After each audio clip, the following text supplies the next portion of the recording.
Hola, ¿qué tal? Bienvenidos a nuestra segunda sesión. Y bueno, pues el día de hoy vamos a ver el tema de lo que son los enfoques de la administración. Y obviamente cuando hablamos de la palabra enfoque, pues obviamente nos referimos a la perspectiva, el ángulo, eh, el punto de partida que nosotros le damos a, pues obviamente, la administración.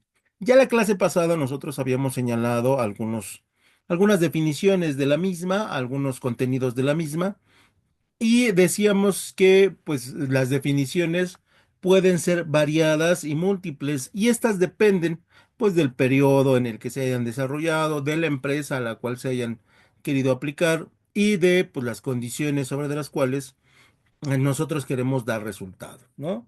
Por lo tanto, los enfoques de la administración son también muchos y variados y obviamente por cuestiones de tiempo nosotros no podemos revisarlos todos ni revisarlos a detalle, pero sí los más relevantes o más importantes desde el punto de vista, pues, de su servidor. Y por lo tanto, pues, dentro de los enfoques de la administración, nosotros primero que nada vamos a hablar de que estamos en el tema número 2 y que como primer tema que nosotros vamos a estar analizando, estaríamos hablando de lo que son los enfoques clásicos.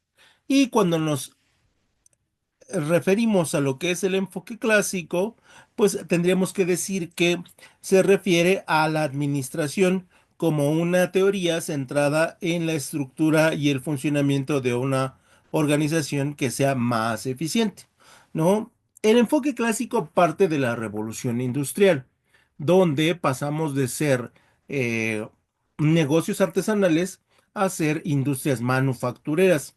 Y cuando nosotros empezamos a producir en una cantidad elevada, lo que se conoce en economía como la producción en masa, pues nosotros tenemos que utilizar diferentes técnicas y diferentes herramientas para que el control o el resultado de la empresa sea el óptimo.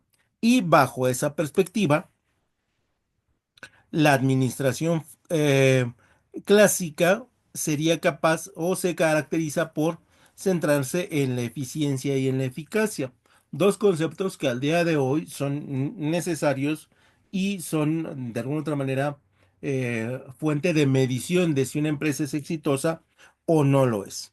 En segundo lugar, establecer principios normativos para la administración de la organización donde, ojo, en la administración clásica empezamos a utilizar el método científico como una herramienta para determinar que las cosas se están llevando con una metodología y esta metodología nos arroja principios normativos como las 7 operaciones de Taylor o los 14 principios de Fayol que de alguna otra manera le dan una certidumbre a la hora de ejecutarlos en una empresa para lograr el resultado. En el tercer lugar, habría que definir la estructura de la organización, donde a través de eh, los departamentos, las áreas, las divisiones, las secciones y los puestos, nosotros podemos empezar a estructurar una división que sea lo suficientemente eficiente y eficaz para poder dar el resultado que se está buscando. En cuarto lugar, nosotros estaríamos hablando de que era necesario en aquel entonces establecer las funciones de cada parte de la organización. Si nosotros damos estructura, damos orden y en el momento de dar orden, nosotros tendríamos que empezar a crear lo que se conoce como la departamentalización. Y pues el día de hoy nosotros no podríamos entender una empresa sin un departamento de recursos humanos, sin un departamento de compras, sin un departamento de mercadotecnia, sin un departamento contable, ¿no? Y entonces ya ahí la función los considera y va empezando de manera muy rudimentaria, habría que decirlo, o de manera muy básica a establecer funciones, ¿no? Y en el quinto puesto estaría lo que son el establecimiento del proceso administrativo con etapas, elementos definitivos, ¿no? Una guía sobre la cual todas las empresas se podrían basar para lograr el resultado y que éste dependiera de la pericia o experiencia que el encargado de la empresa tuviera, ¿no? Más no así de la teoría administrativa. Y entonces, bajo esa perspectiva, es que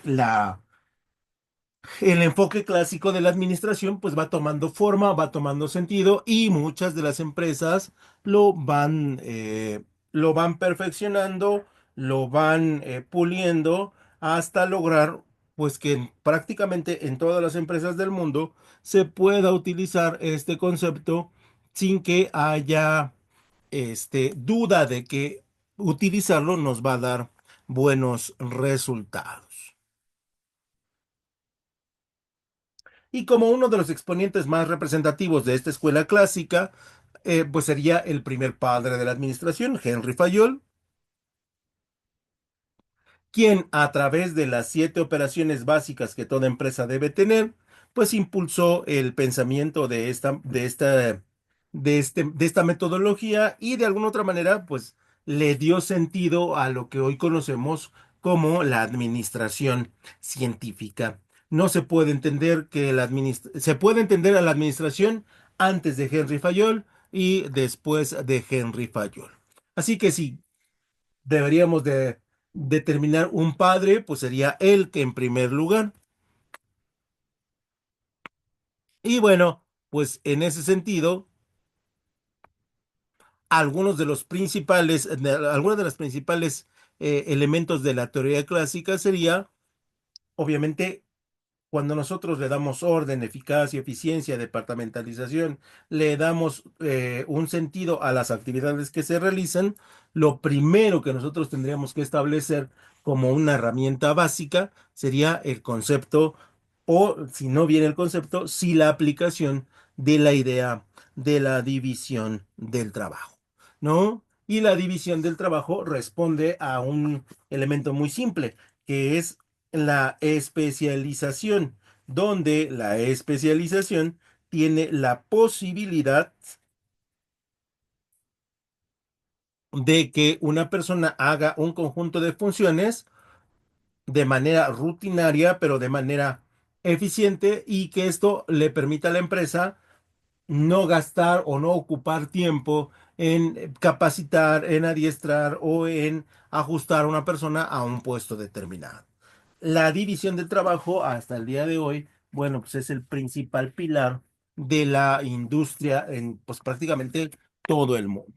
Después tendríamos que la división del trabajo necesita una escala jerarquizadora donde la autoridad y la responsabilidad serían el punto central. No puede haber división del trabajo sin que ese puesto, esa persona que hace una actividad específica, tenga un nivel de autoridad y un nivel de responsabilidad.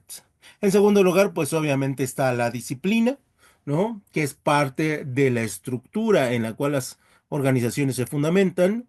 Luego estaría la unidad de mando, un número determinado de gerentes deben ocupar los puestos intermedios entre los niveles operativos y los niveles directivos y obviamente la unidad de dirección, ¿no? Donde cada empresa solamente va a tener un director al cual habremos de reportar. Estos son algunos de los elementos de los principios de la teoría clásica y representan la base sobre de la cual todo negocio administra de manera eficiente. Dejamos un lado estos conceptos y pasamos al segundo subtema, que son los enfoques conductuales. Y dentro de los enfoques conductuales, habríamos de establecer que el enfoque conductual de la administración es una teoría que considera que los factores humanos se vuelven fundamentales para el desempeño de la empresa. ¿Y esto cómo se interpreta? Bueno, pues este enfoque se basa en el movimiento de las relaciones humanas y se centra en la necesidad de los empleados, ¿no? Y la pregunta es muy simple, ¿por qué buscamos trabajo? Y la respuesta sigue siendo simple, por necesidad. ¿no? ¿Por qué buscamos trabajo? Por dinero. ¿Y para qué nos sirve el dinero? Para satisfacer necesidad. Entonces, el enfoque de las relaciones humanas habla de que sí, todos necesitamos trabajar, pero la empresa tiene que ampliar el número de elementos por los cuales una persona decide trabajarle a otra y poner a sus servicios su experiencia, su capacidad y su entendimiento para lograr un objetivo. Si nosotros consideramos el pago o la necesidad como la única herramienta que necesitan las personas para trabajar, en ese momento, pues vamos a tener una empresa que no va a cumplir las expectativas ni de los dueños de la empresa ni de los trabajadores de la empresa. Y por lo tanto, tarde que temprano tendrá a desaparecer. Por lo tanto, el enfoque conductual de la administración se caracteriza por, primero que nada, considerar que la administración debe adaptarse a las necesidades de los empleados bajo un margen, por supuesto, ¿no? En el cual llegamos a una negociación donde hay ciertas reglas que tú tienes que cumplir y hay otras reglas que yo te tengo que cumplir. En el número dos, a analizar la organización desde una perspectiva dinámica centrada en el individuo. Las empresas pueden ser muy buenas, las empresas pueden tener las mejores instalaciones del mundo, las empresas pueden tener muy buenos pagos, pero si no tratamos de manera humana a una persona, seguramente estas personas tendrán a tener malos resultados en el trabajo. Por lo tanto, pues ahí deberíamos de ser muy cuidados. Y en el número tres, bueno, pues es necesario buscar decisiones adecuadas que consideren pues las limitaciones que tenemos como empresa y como recursos o como recursos humanos o como personas, ¿no? ¿A qué se refiere este punto? Pues que en ocasiones solicitamos trabajos que no le aportan nada a la empresa, solicitamos más trabajo del que realmente el directivo puede analizar o puede archivar y lo que hacemos es solamente por un elemento de control, tener controladas a las personas para que no se quejen, para que no piensen cosas dentro de trabajo o simplemente para ocupar su tiempo porque se lo estamos pagando. Y en ese sentido, pues eso no debería de funcionar de esa manera. Por lo tanto, el enfoque conductual de la administración se caracteriza por fundamentarse en estudios psicológicos del individuo, entendiendo sus motivaciones y sus necesidades, ¿no? Y seguramente más adelante veremos, o si no, en materias complementarias a este primer cuatrimestre, verán o veremos, pues la escala de necesidades de Maslow, ¿no? Como un elemento o un enfoque administrativo psicológico 100%. Y este enfoque también se conoce como el enfoque humanista o humano relacionista, donde vamos a fusionar la productividad de la empresa con el vínculo y el bienestar humano de cada uno de los individuos, ¿no?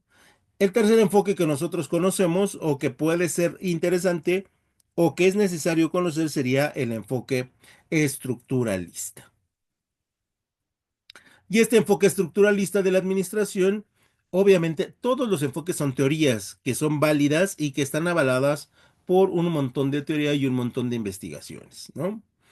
Eh, es una teoría que estudia las empresas y sus problemas con el objetivo de lograr el equilibrio entre sus recursos y se basa en la idea de que las organizaciones o empresas son sistemas abiertos que intercambian información en su entorno.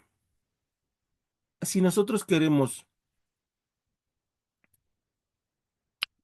vender caro y fabricar barato, necesitamos un equilibrio de todos los recursos que integran la empresa. Recursos humanos, recursos materiales, recursos tecnológicos, recursos financieros. Y para ello debemos considerar que el entorno es un sistema y este sistema mientras más interacciones tenga con el medio, mejor flujo de información va a recibir. Y en la administración, todo es qué, todo es información, nada está separado de qué, de nada y todo se vincula, tanto lo que está dentro de la empresa como lo que está fuera de ella. El enfoque se caracteriza también por considerar la autoridad, la comunicación, la estructura de comportamiento y la estructura de formalización como elementos comunes en todas las empresas. Aquí vamos un paso adelante respecto de los dos enfoques anteriores. Aquí ya consideramos más elementos que, si bien es cierto, todos interactúan, debemos analizarlos de manera separada. También es posible analizar las relaciones entre la organización formal y la informal. En la empresa se forman amigos, se forman compañeros de trabajo, pero la empresa debe tratarlos como puestos de trabajo. Y por lo tanto, esa doble dinámica la empresa la debe analizar y la debe ajustar para que ni la amistad con mi compañero sea un impedimento para hacer bien o mal mi trabajo, ni la relación entre los puestos sea un obstáculo para generar cierto nivel de compañerismo entre los mismos. Y también este enfoque estudia la relación entre los objetivos de la organización y los objetivos personales. La empresa quiere utilidades, la empresa quiere dinero y el trabajador también quiere dinero, ¿no? Pero en ocasiones las empresas, en muchas ocasiones las empresas, parecen, parece que no consideran al trabajador que también tiene esta necesidad de generar un bienestar. Y por lo tanto, el enfoque estructuralista en una de las diapositivas anteriores decía busca el equilibrio, ¿no? Donde sí yo gano como el dueño de la empresa o los dueños de la empresa, gano mucho, pero así también le hago ganar a mis trabajadores en esa misma proporción. Y también, pues, busca analizar las relaciones entre los estímulos materiales y sociales. Considera que las empresas necesitan un conjunto mínimo de reglas para orientar la conducta del grupo. Y este enfoque, pues, ya es muy reciente porque es parte del siglo XX, ¿no? Donde, pues, se crean un montón de estructuras y un montón de diseños que ya decían, necesitamos que las organizaciones estén equilibradas, ¿no? No sé si alguna vez llegaron a ver a gerentes que ganan cantidades muy fuertes de dinero y los auxiliares administrativos ganan muy poco, ¿no? Y estos elementos desequilibran la empresa y finalmente hacen que haya malestar entre los integrantes de la misma. Y otro enfoque que nosotros vamos a ver sería el enfoque de sistemas, ¿no? Donde esta es una perspectiva filosófica y analítica que se utiliza para entender y analizar los sistemas complejos, incluyendo, pues, las empresas, los procesos y los problemas. Si nosotros queremos crear un producto, debemos identificar las partes que componen el producto, desde las más simples hasta las más complejas, para poder hacer una elaboración de los mismos sin que tengamos cierto nivel de dificultad. Si nosotros queremos integrar a un grupo de personas desconocidas a la empresa, necesitamos forzosamente trabajar bajo el enfoque de qué, de sistemas, donde este enfoque de alguna otra manera nos ayuda a resolver los elementos que lo consideren y determinar qué parte de esos elementos es el problema. Este enfoque se centra en la interconexión y la interdependencia de los componentes del sistema y busca comprender cómo estos componentes interactúan y se influyen mutuamente. Un sistema, bajo la definición biológica, nos establece que es un conjunto de elementos relacionados entre sí con un fin común. Si el fin no es el que esperas, una parte de esos elementos está fallando y por lo tanto ahí es donde necesitamos conocer analizar las interdependencias de los componentes de ese sistema para eh, descomponer el sistema en sus partes, sacar la parte que nos sirve e introducir una parte que sí sea válida. Y dentro de los principios claves del enfoque de sistema tenemos el holismo, o el sistema se considera como un todo y no solo como la suma de sus partes, ¿no? Luego tenemos la interconexión, donde los componentes del sistema están conectados y se influyen mutuamente. Luego tenemos la interdependencia, donde los componentes del sistema dependen unos de otros para funcionar correctamente. Y luego tenemos los ciclos de retroalimentación, donde el sistema tiene ciclos de retroalimentación que permiten ajustar y adaptarse a los diferentes cambios. Por lo tanto, el enfoque de sistemas es uno que se sigue utilizando a la fecha y que es uno de los fundamentos sobre los cuales la administración funciona. Y ya casi para terminar, hablaremos del enfoque contingente de la administración, que es un modelo de gestión que se basa en la idea de que la mejor manera de administrar es a través de el análisis de las circunstancias que rodean a la empresa. Este enfoque se conoce también como el enfoque situacional o de la situación que se dé, y se basa en la teoría de que la eficacia de la gestión es contingente, es situacional, es decir, depende de las interacciones entre la gestión y la situación específica. Y para aplicar este enfoque, nosotros necesitamos identificar los factores que definen la situación.